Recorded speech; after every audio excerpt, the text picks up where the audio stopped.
We'll see how things go. You might see me making more and more videos, maybe even short ones, and a lot of spontaneous ones as well. My goal isn't to make good sermons.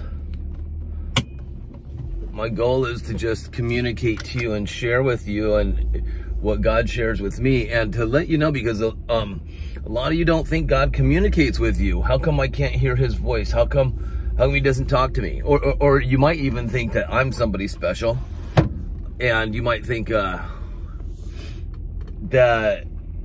I did something, I'm doing something to get God to listen and hear me more and communicate with me more than with you. Okay, for instance, check this out. So the reason I just turned my camera on, I did like 4 videos yesterday, Saturday, and not because I'm trying to be celebrity or be a great teacher, leader, anything like that, but as the Spirit inspires, you know, I'm gonna do it. Like, you know, Paul wrote most of the New Testament. He just inspired and went for it. So I want to help you to see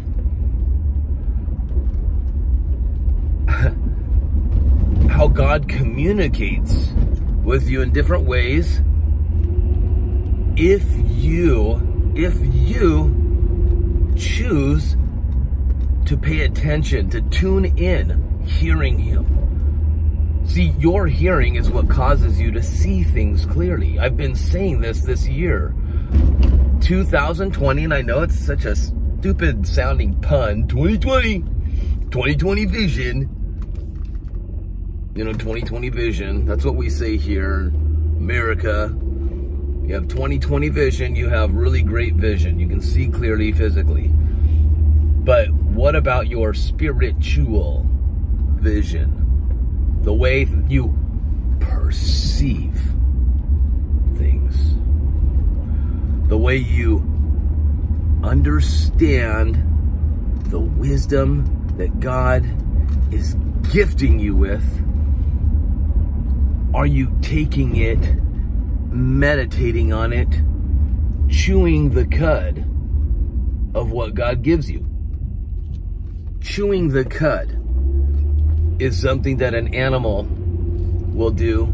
Animals that chew their cud, they will partake of food, chew it, and then they swallow it. And it goes down and does this digestion process, and then it comes back up. And they chew a little more, and it goes back down. And more digestion, and then they bring it back up. See, that's meditating. Not, you can meditate on this. You can meditate on this. You know what this is? Bible.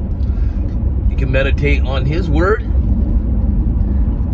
And the cool thing is, when this word, when you get so entrenched in it, and drenched, okay, entrenched is you're digging a trench and you get down deep, dig. But entrenched is it just soaks you, marinates you.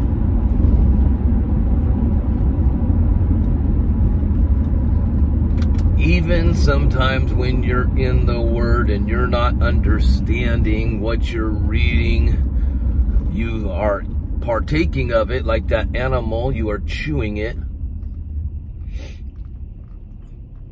And then gulp. You swallow it down. It's digesting. Maybe you don't understand it. You don't understand it. Comes back up. You chew on it more. It goes back down. It digests. You bring it back up. You're getting all you can out of it because he really spoke a lot of wisdom. I mean, a lot of wisdom. He spoke wisdom into his word. Why doesn't God speak to me? Why doesn't God speak to me? Why doesn't God speak to me? Well, he spoke a whole lot to you there. And if you think, well, I want to hear his voice, well, let me tell you something. Do you know what? An oral contract, a spoken contract. What holds more weight? What do you trust more? Okay, so you trust more an oral contract or a written contract? Because I'll tell you what, I've made contracts with people in the past where you just say, well, I promise. They promised me something. I promise. There was a guy that wanted to borrow $750 from me. $750 from me. I promise to pay you back today. I just need it right now. So,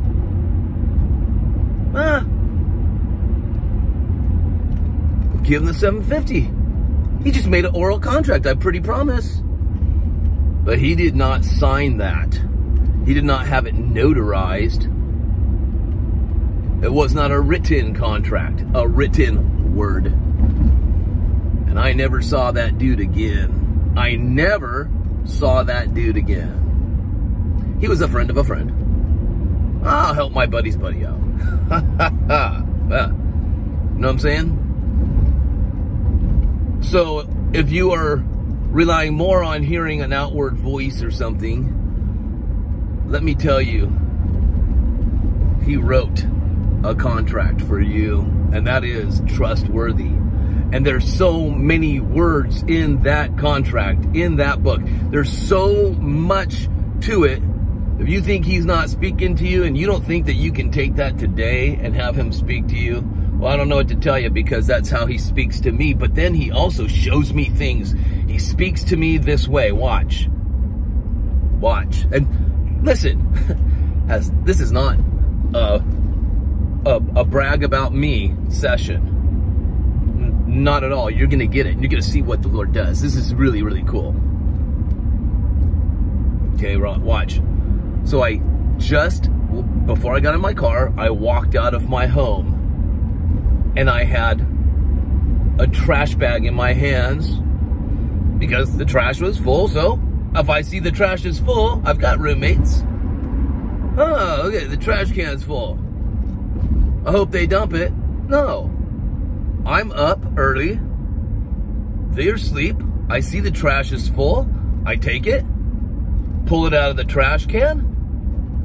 And I'm like, you know what? You know what's a really cool thing to do?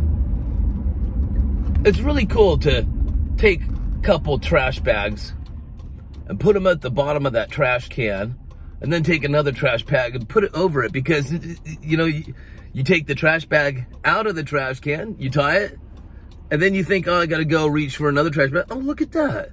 There's one right there. It was already in the trash. Have you ever done that? Can you visualize it? So I put a couple in there, and, you know, just in case. It makes things easier for people. So I walk out my home, my door, and right around the corner is the dumpster, because we live in a condo, a neighborhood with condos. So we all share a big, you know, well, there's not just one dumpster. There's a couple, a recycling, and then a trash dumpster, and then there's another one down the road. So there's the dumpster is in an enclosure. So I open, you know, it's a little metal thing. Ting! I open the gate, and I go to open the dumpster lid, and there's a doggy poo-poo bag, the dog poop bag. Because if you got a dog, well, anyway, where I live, if you have a dog and your dog does number 2 on the ground, well, you better have a dog poop bag and pick that stuff up, tighten a knot, trash it, right? Well, somebody decided to just throw the dog poop bag on top of the dumpster lid. They probably didn't even open the gate to go in there, I'm assuming. You know, why open the gate and go in there? I'll just throw it there, and then whoever goes in there, they can dump it for me. They can touch my doggy poop bag and throw it away from me. Right? I'm just assuming that's what they're thinking. I don't know. Could have been somebody that maybe has a hard time lifting that dumpster lid. I don't know.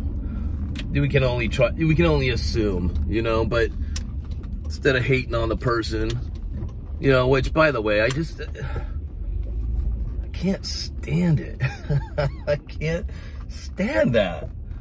When people just assume other people, somebody else out there should clean this up for me. Nah. Like when I'm at the gym, for instance.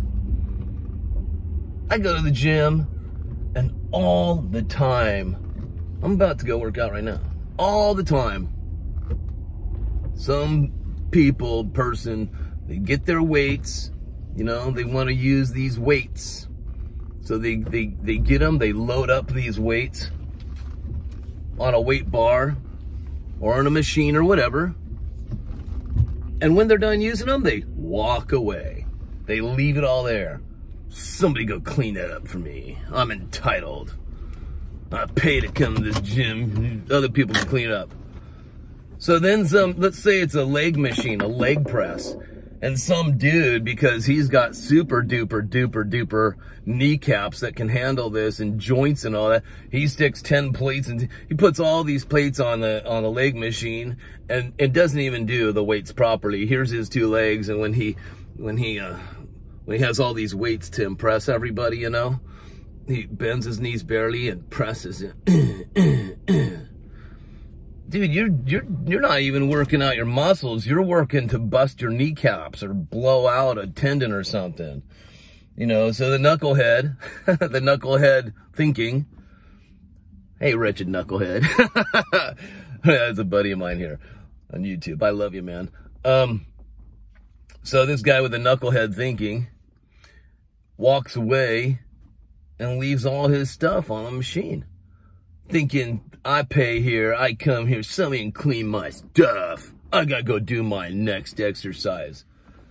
And then you got some young girl coming by, and she wants to use the machine. Now she's gotta unload all those weights on both sides for this guy. She's not waiting for somebody that works at the gym. Can you guys go? I've actually had women ask me, hey, can you help me?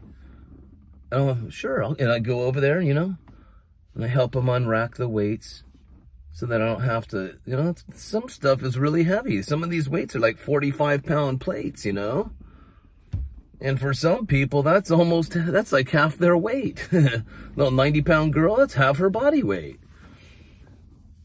So the rudeness, I can't stand it, but I'm also not going to be like them. And I'm not going to wait for somebody else. You know what? If I go to them, somebody else can clean this mess up. Just like that dog poop that was in the bag on top of the dumpster. So I go over there and I see it. And you know, the first thing you think is how rude. Of course, how rude. And then I open... the dog poop was on, there was 2 lids to the dumpster, one to the right, one on the left. I open that left one, I throw my trash in there, and my brain says, that person expected somebody else to clean that up. Now guess what? This was a very quick process, but I'm going slow motion. So I'm looking there. That person expects somebody else to clean it up. Well, I'm not going to do it. I think I'm going to clean up that poop? Let somebody else clean it up. And as quick as that thought came, I grabbed that dumb dog poop bag and I threw it in the trash.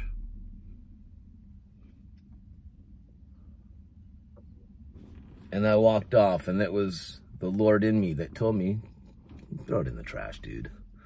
And I did. And then I walked off. Now, I was realizing, you know, I could think of this in 2 different ways. I can think of this as, look how great I am. I'm the one that picked up that bag and threw it away. You good boy. Or I could also say, hey, don't think you did a great thing. Don't get haughty. Don't get puffed up with pride. That was nothing, you nobody. You just did what God wanted you to do. Yeah. I could have, like, condemn myself for feeling good that I did something. Or I could have also walked away boasting about me and saying, look at my great works that I just did. Oh, I am the righteousness of God in Christ because I've done something so great. I know it's just a dog poopy, but nobody else in the neighborhood was there. God left that there for me. I saw, I obeyed, I threw away. Woohoo! I feel greater today, a little bit more righteous than I was just moments ago.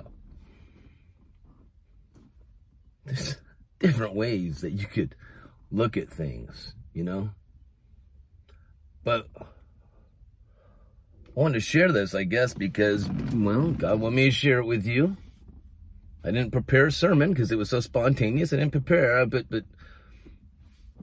hopefully I'm speaking to your heart, right? Your mind, your soul connection, that heart.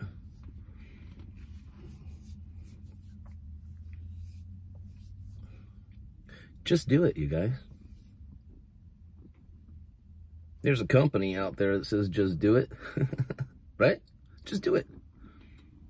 And don't be afraid to just do it. What the Spirit in you leads you to do. Spirit didn't say, you know what, throw that dog poop in, there goes a little check mark.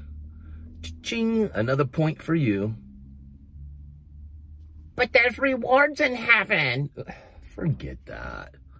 Great. If there are, then welcome them when they come. But don't do it for the reward. Just do it. Because it's the right thing to do. And you know what? Don't let the fanatics, because there are fanatics now, and you're going to see some fanaticism rise. I could show you. Well, let's just show you real quick anyway. And look at that. I need to go work out. Here I am taking a lot of time. I wanted to make this super quick. I thought this was going to be, you guys, I thought this was going to be like a 2-minute message. Matthew chapter 24. Someday I want to go over all of it with you. But check this out. Matthew 24:10. Please tell me that this is not today. Just say this is not today, because I'll be like, are you serious? Listen. And then shall many be offended, and shall betray one another, and shall hate one another. Matthew 24:10. First of all, let's talk about this word offended. Then shall, how many? Many be offended. Offended. Scandal. Scandal. Do you hear the word scandal in there? Scandalizo. It's the Greek word which means there's going to be a bunch of people that stumble. There's going to be a bunch of people that give offense. Right? They stumbled, they're offended, and now they're going to spread it to all their buddies. Now, if you're watching YouTube, guess what? Happens on YouTube. Happens on YouTube. Well, I've got the Grace channel, and my channel's growing really fast, and I got all these subscribers, you see. And so, if I disapprove of that dude over there that's been preaching grace too, but you know what? He said, just do it. Just do it. And doing it is a work. So he's taking grace and he's mixing it with the works of the law, you see, by saying the word do. And we grace believers don't believe in do. We believe in done. Well, I do too. It is done by the works of the law. But if you knew what James, or, you know, James is actually Jacob in Hebrew, Yachab. The book of James is Yachab, Jacob. Do you know what James says? Don't just be a hearer, be a doer. Now, I know James is kind of near the back of the Bible, and you think, well, you know. Do you know James or Jacob? Do you know that actually that's the first New Testament book that was written? Supposedly, that was the first one. Wasn't Matthew. Wasn't Mark. Wasn't Luke. James. The first writings of the New Testament. Very interesting, right? He says, don't be just a hearer, now be a doer. That means Jesus yells out, it is finished. Oh, I heard it's finished. It's done. Yeah, it's done. What's done, though? What's done? Yeah, well, he finished all the works of love. But guess what? When he imparts into you Christ, his Spirit, Christ, and gives you the Christing, what do you do with that Christing? I heard I'm saved, but what do you do with your salvation? Because my Bible says to work out your salvation. It doesn't say work for it, because that would be saying do something to get saved. But when you work out your salvation, you're saying, I am saved. Now, what do I do with this salvation package that I have? Whole different mind. Whole different mind setting. There will be those that are grace fanatics. The Pharisees were fanatics about you rest on the day of Sabbath. Well, guess what? You and I, every day is our day of rest, right? So then there's going to be the fanatics that, oh, I preach the gospel of grace. I preach grace. I have grace. But guess what they don't do? They don't teach you now. Take that grace that you've been given and dish it out. Do something with it, because they'll get fanatical like the Pharisees. No, this person just said do something. Do! Ah! They get scared. And then they go into books like James. They try to distort what he's saying. He's not saying, don't be hearers, be doers of the law. Be doers to get right with God. He's just saying, come on, you guys. Do you really love this gift you've been given? Do you really have your trust in Jesus? Do you really trust him? Do you believe that when you go out there, he's with you, he's for you? If you face Goliaths out there, do you need to run from them? Or can you run toward them and know whose power is with you and in you? Okay, so back to Matthew chapter 24, verse 10. So one part is there's going to be many. Oh, wow. That's a lot of subscribers that follow that voice that says, mark him. Mark him. He is anathema. Anathema. Cursed. I curse him and I mark him and I command you, do not talk to him at all and do not listen to what this man is saying. Many are going to be offended. And they shall betray one another. Let's go over this word betray. It's the Greek word paradidomai. Paradidomai. Did you want me to spell that? P-A-R-A-D-I-D-O-M-I. The other word I use, scandalizo, is S-K-A-N-D-A-L-I-Z-O. Sorry, guys. Sometimes, I know you guys are taking notes, and sometimes I forget to spell things, but hey. Okay, so paradidomai. This betray. We're going to betray one another. Paradidomai means to deliver over, like Judas did to Jesus. I was following you, Jesus. I saw you were full of grace.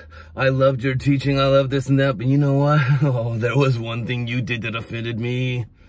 And I got offended. And because that one thing, I saw that speck in your eye. I found it. And he betrays and hands over even the Son of God. Deliver over or even abandon. I don't listen to you anymore. And I'm going to get others not to either. And if they did it to Jesus, they're going to do it to you too. Watch. And what they do to you, they're actually doing to me. Because I'm in you. And I love you. Okay, so we got betray one another. And here's the big one. Oh, and shall hate one another. I don't hate. No, I don't hate. I might dislike you very, very, very, very, very much. But I don't hate you because God says I have to love. And I don't hate. Well, hate. Greek word miseo. M-I-S-E-O. It means to detest or denounce. Detest you. I denounce you. You see that? Guess what, guys?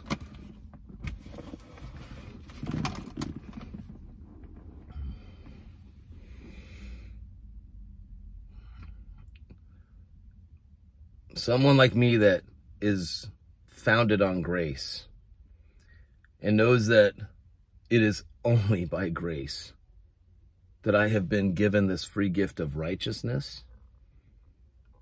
I did not earn salvation. It's a gift for me, and it's a gift for you because of the finished work of Jesus Christ. Not the work I'm trying to finish for him, the finished work of Jesus Christ. And so now I stand firmly. I'm grounded. My foundation is this gospel of grace. The gospel of the kingdom. The gospel of grace. The gospel of salvation. I'm grounded and founded in it. It's by his grace. And I believe in him. Now that we are all there, I hope. What do we do with this grace gift we've been given? And there will be people that if you even say, just do it, they're going to be highly offended. They're going to turn on you. They're going to spread gossip about you. They're doing it to me. It's being done. And I'm very, very aware of it. I'm very aware of it. How am I aware of it? Just aware of it. And I don't need to defend myself. But you know, Jesus says in the scripture, these things are going to be done. And I'm telling you, if you don't believe that that is for right now, think again. Because there's so much in that book of Matthew 24. Right? That you can say, well, that's today. And it's going to happen. Grace doesn't make us lazy. Grace makes us even more active than those that were under law. But those that were under law were active to get right with God. You and I are already made right with God, which completely, we just can't help but be active. Are we at rest every day? Yes. But that rest, that trust in his dunamis power that is in you, the Christ in you, the Christ, O Christos, in you, makes you so active. You're resting because you're trusting in his strength, not your own. Just do it. Even if it's something so small as throwing a doggy poo-poo bag into the trash can because some other person expects you to do, well, just do it anyway. Just do it. Does that make you more righteous? Nope. If you don't do it, does it make you less righteous? Nope. Do you understand? You're already the righteousness of God. But when you do something like that, you get more tuned in with his voice. Lord, I heard you. And you don't have to be all boast about yourself and attaboy, attagirl. No. Just do it. Enjoy the process of the mind change. Enjoy it. It's really fun. At first, maybe it's not. This mind change stuff, this metanoia. But when you really learn to love it, just like I do, I go to the gym, and that process of burning my muscles and burning, training, getting trained and training harder, I learn to love it, and I can't wait to go do it, even though it's going to hurt. And you can become that way too. And I hope you do. Just do it. All right, you guys, love you. You all have a great day, and I'll see you in the next video.